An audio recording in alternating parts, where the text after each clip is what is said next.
Hello viewers, welcome to my channel. আসসালামু আলাইকুম। কেমন আছেন আপনারা সবাই? আমরা তো এই তো আপনাদের দোয়ায় এবং আল্লাহর অশেষ রহমতে অনেক ভালো আছি। আজকে আপনাদের মাঝে নিয়ে আসলাম সুজির বরফি রেসিপি। আমার রেসিপিটি শুরু করার আগে আবারও বলছি, যারা এখনও আমার চ্যানেলটি সাবস্ক্রাইব করেননি প্লিজ আমার চ্যানেলটি সাবস্ক্রাইব করুন আর পাশে থাকা ছোট্ট নোটিফিকেশনের বেল আইকনটি ক্লিক করুন আমার চ্যানেলের নতুন নতুন ভিডিওর আপডেট পেতে। আর যারা আমার চ্যানেলটি সাবস্ক্রাইব করে আমার পাশে থেকেছেন তাদেরকে আমার পক্ষ থেকে অসংখ্য ধন্যবাদ। আমি সুজির বরফির জন্য এখানে হাফ কাপ সুজি নিলাম, আর এখানে আমি হাফ কাপের থেকেও একটু কম চিনি নিলাম, আর 1.5 কাপের থেকেও একটু কম দুধ নিলাম। আমি এখানে কুসুম গরম দুধ নিলাম। আপনারা চাইলে দুধের পরিবর্তে এখানে আপনারা পানিও নিতে পারেন।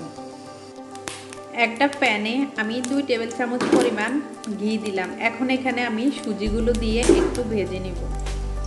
চুলার আঁচটা লোতে রেখে এখন আমি সুজিগুলোকে ভেজে নিব। সুজিগুলো ভাজা হয়ে গেছে। এখন এখানে আমি দুধগুলো দিয়ে দিলাম। এখন আমি সামান্য একটু এলাচ গুঁড়ো দিব। এখন এখানে আমি চিনিগুলো দিয়ে দিব আর সামান্য একটু লবণ দিব।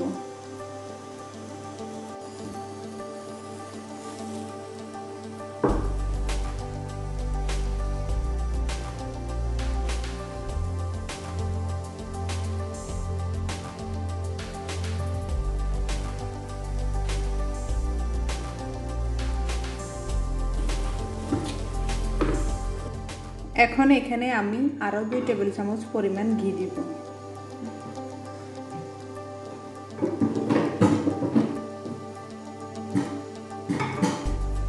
আপনারা যদি হালুয়া রান্না করতে চান তাহলে এই পর্যায়ে নামিয়ে ফেলতে পারবেন।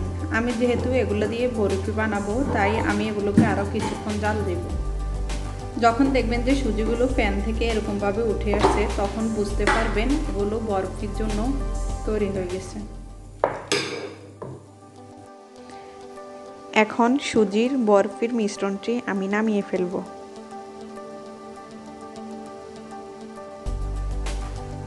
একটা বাটিতে সামান্য পরিমাণে কিছু ঘি ব্রাশ করে রাখলাম। এখন এখানে আমি সুজির মিশ্রণটা দিয়ে দেব।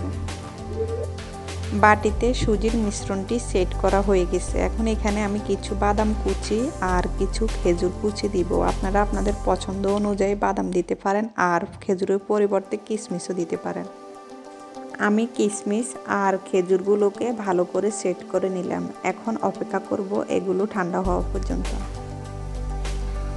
এগুলো ঠান্ডা হয়ে গেছে। এখন একটা নাইফের সাহায্যে এগুলোকে আমি ছোট ছোট পিস করে কেটে নেব। খুব সহজে আপনারা এই সুজির বরফির রেসিপিটি বানিয়ে নিতে পারবেন। এই রেসিপিটি খেতে ভীষণ মজাদার। আপনারা যদি আমার ভিডিওটি পছন্দ করে থাকেন তাহলে প্লিজ আমার সাথে থাকবেন। আমার চ্যানেলটিকে লাইক, কমেন্ট, শেয়ার এবং সাবস্ক্রাইব করতে ভুলবেন না। আল্লাহ হাফেজ। ভালো থাকবেন সবাই।